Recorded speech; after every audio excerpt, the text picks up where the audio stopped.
এদের মধ্যে কে সেরা?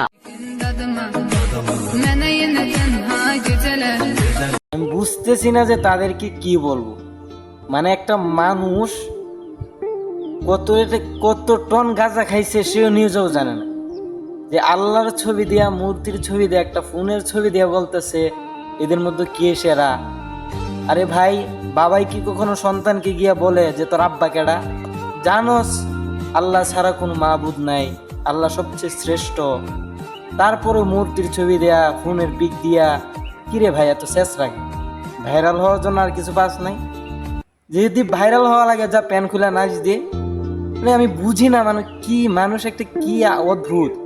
একজন বলতেছে যদি আপনি মুসলিম হন ভিডিওটা শেয়ার করেন, আরেকজন বলতেছে আল্লাহর কসম আপনি যদি এই ভিডিওটা শেয়ার না করেন আপনি মুসলিম না। মানে এটি কি ভাই?